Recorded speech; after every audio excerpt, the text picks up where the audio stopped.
Welcome to the grand finals, the bracket show, actually, of the Perfect Alliance League here. I'm Maze, joined by Landon.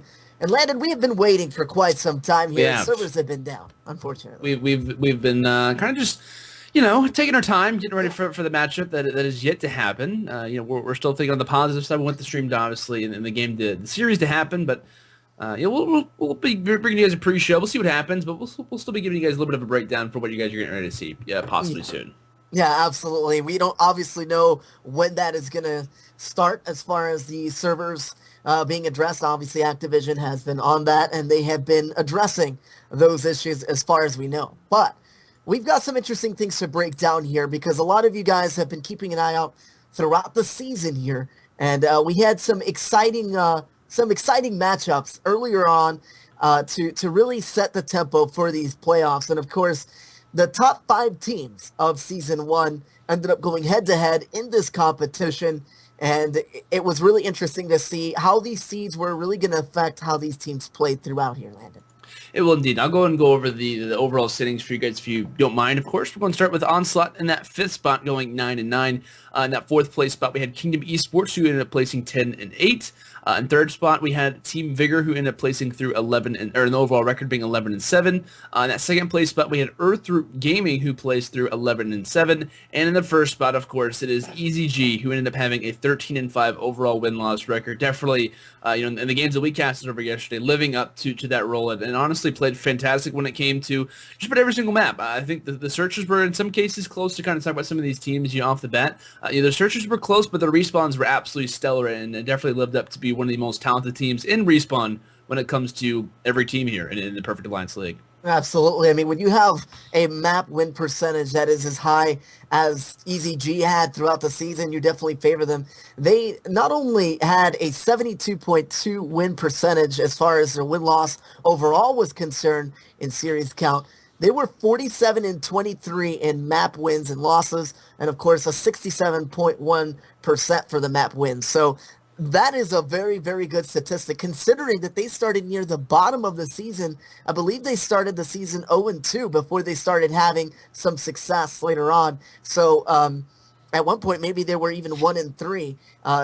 They really were able to turn things around. And the good thing too, Landon, is that they kept together as a roster Yeah. pretty much throughout the entire season. They had not only a full roster, but when they had to use substitute players, they were able to have those come in and perform very well. Paranoia being one of those substitutions that was fantastic for EZG. Yeah. We were talking about Paranoia, for really in the long break for a long time. We had a lot of stuff to talk about, but we were talking about Paranoia, a main and fantastic player for the regular ECG squad, the over 18 team as well, and he's just a really good objective player. I mean, he could do his role. In some ways, he does everything around the map. He's what I like to call, and in some cases, other sports clarify as a stat sheet stuffer, meaning that he does absolutely everything and he does everything well. Which is, I mean, what do you not like? What player does that you don't want? Like I can't really think of one, to be honest. So.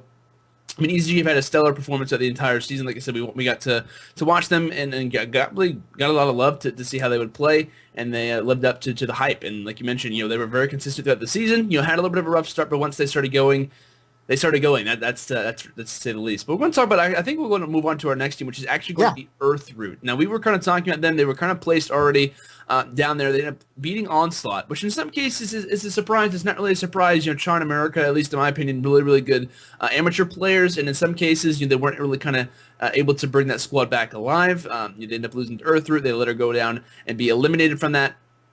Just in general, but we were kind of talking about, we had a couple matchups go down between Earthroot and Vigor, in which case Vigor was able to knock them down to the losers bracket, I believe, in round number 2.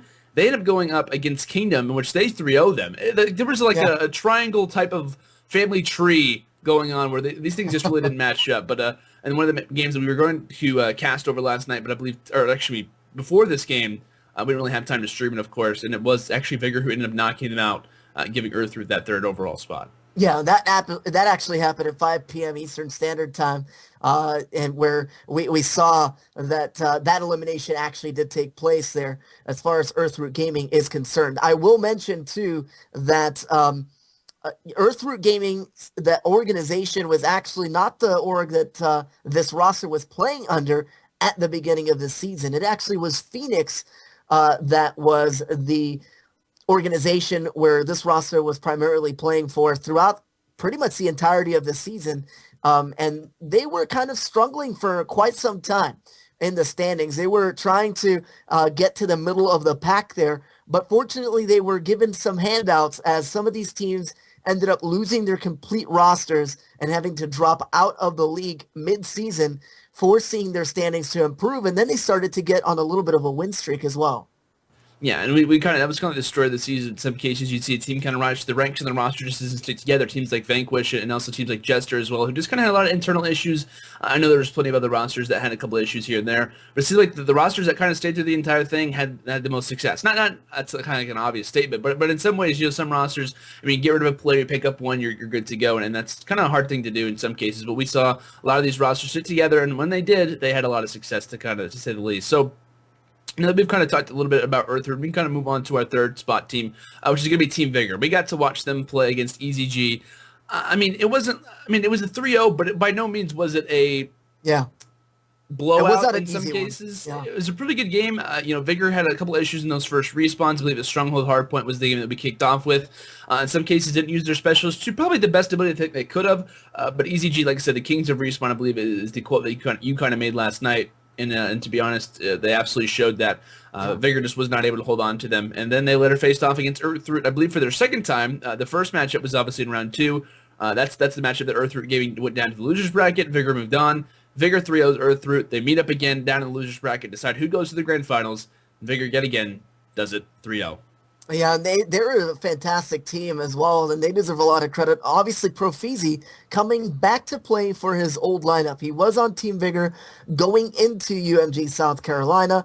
He did leave the team at one point and was able to play with his old teammates during that matchup with Earthroot Gaming in the losers finals, and that is where they got to here tonight. So congratulations to them for going back to that roster that seemed to work really well for the league earlier on, and of course get things going there. So that is basically talking about the top 3 teams here. But let me go over the teams that were actually in the season to start and then ended up leaving at the middle portion of the season. And I want to start out with, of course, that was going to be Lethal Gaming.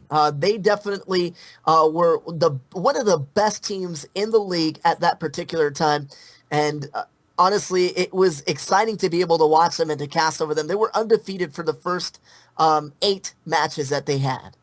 Yeah, I wasn't able to cast over them. I believe I watched a game with you and Fatter, and I believe that was actually casting over them. Either way, though, they look to be a pretty good squad. I mean, I think Ares was actually on that team, and I know he's kind of doing other things over on Orbit currently. But, I mean, they had some really good players on that team. I think Gloria, previous most wanted player also. So, I mean, they had some pretty well-known amateur players that kind of came together, and in some cases looked to be probably one of the most talented teams coming into the season. Obviously, it didn't happen that way, and there were a couple of issues with their overall roster. But the matches that I was able to watch, they look to be a top team, and honestly, if they were able to keep their composure, maybe even keep the team chemistry together, they could, without a doubt, be in these top 5 teams and even be competing right now.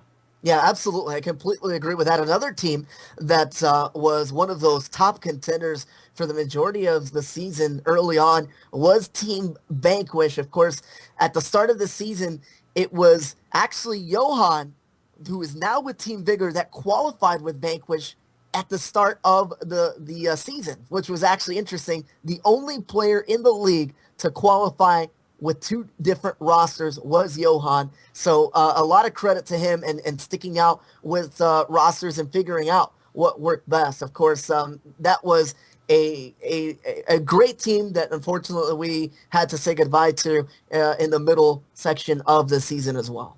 We saw actually, I think it was Holler last night make his appearance on was Team Vigor as well. So I mean, we've had some players kind of swap around a little bit. We've left our team. Can I get a spot maybe on your guys' PA team? And it's going to happen a couple times. But Holler, honestly, and as well as I believe it was Invader, T-Fly, and Pander, those guys are very, very talented. I watched them play against some of the top challenger teams currently, teams like Team Liquid, teams like C9 or C9 Eclipse. I watched them, and these players are always involved with a number of different rosters. But I believe I was kind of talking about Holler last night. I believe that he was in the Canadian 1v1 championships that was going on. I think a couple of weeks ago, I believe it was him and Royalty who actually competed. I believe that that Holler ended up finishing in second and winning around like $8,000. $100,000. So I mean, he's been doing some work over in Canada, of course. Got to give a massive shout out to him. Fantastic AR player for Team Vigor. I know we kind of talked about them already previously, but he was just a great, solid player throughout the league. Honestly, at least in my opinion, for some of the games that I was able to watch, possibly if there was an MVP candidate, he would without a doubt be up there, at least in my list for the games that I watched, the games that I casted over, always dropping big numbers.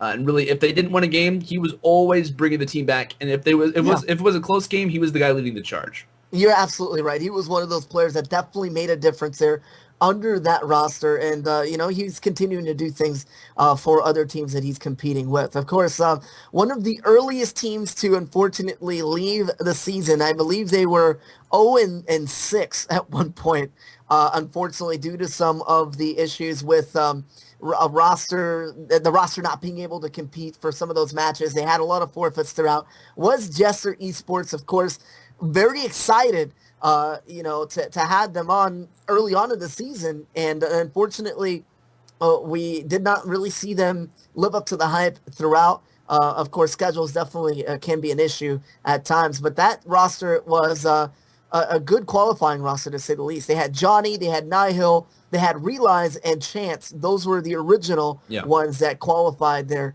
And then, of course, Demented came in a little bit later to take place of Realize, and after that, they really didn't stay in the season all that long. But Jester was definitely a promising roster at first. It was kind of interesting for Jester. I was actually, I think, one of the games, I casted the game that they actually qualified with, and I was like, these guys look really, really good. Like, they're beating some top amateur teams right now. Without a doubt, it could be a solid roster. You got to keep in mind they do have a couple of big personalities on this team. I believe coming into UMG South Carolina, they actually played. I was able to watch one of their games.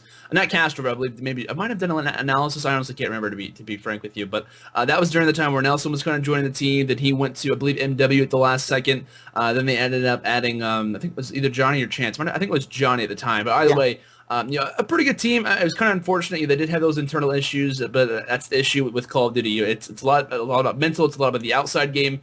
I mean, granted, the inside game means a whole lot in the chemistry that you can form, but the chemistry outside of game, if you want to play with the players, then why are you even playing? Because you're going to be having a miserable time, and it seems like that Jester was without a doubt experiencing that. Oh, you're absolutely right. And, of course, it was sad to see them go. And then, of course, the last two teams that had been in the season for quite some time, and it was a story of two differences as far as polar opposites were concerned. Resent Gaming and, of course, SNK. Let me delve a little bit into Resent, because I know you got a chance to cast over them throughout the season.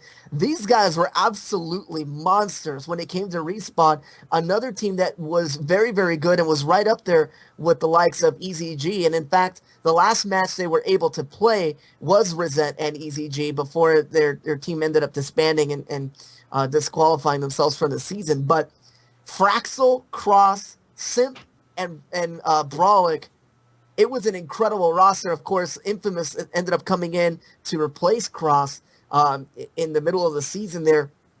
And man, did they have a good record, for sure. I mean, they were putting up some serious numbers.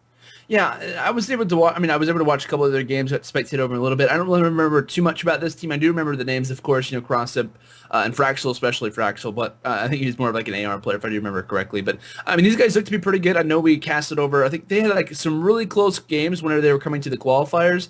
They got to some really close game fives. I believe they were nearly able to get into one of those. I think they were actually. Were they in the final qualifier? Or was it the third qualifier that they were involved with? It was either it came down to the very end where they had to play in a match and they were nearly able to stay alive.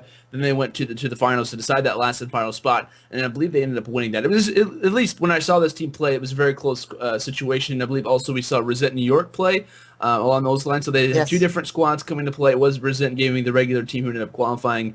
Like I said, roster issues. That's the whole point. And being someone who kind of watches over roster changes and whatnot, it's really difficult to find a group of players where you guys just all click, and that's the hard part. I think especially when it comes to the pro scenes, because these guys have played with everyone. You look at players like Parasite, Nameless, JCap, the guys who've been here for so long. You can have a full page of how many teammates that they've played with, and realize and say, you know what, you're gonna have different teammates every once in a while, but once you find that click, you're gonna know what roster really works for you. And I think, while it is kind of unfortunate that Resent, the Lethals and the Gestures of the world didn't really stick together, in some cases it might have just not worked, and in some ways, you could possibly be the problem. I don't really want to kind of hate on anyone or say like you were the problem necessarily, but it's working on that chemistry at a game. You can't just form a roster and say, hey, let's play this and expect to do well. You got to have that chemistry coming into a tournament. I think the reason why the squads who have succeeded did succeed is because of that long-lasting chemistry, because they actually do enjoy playing with one another.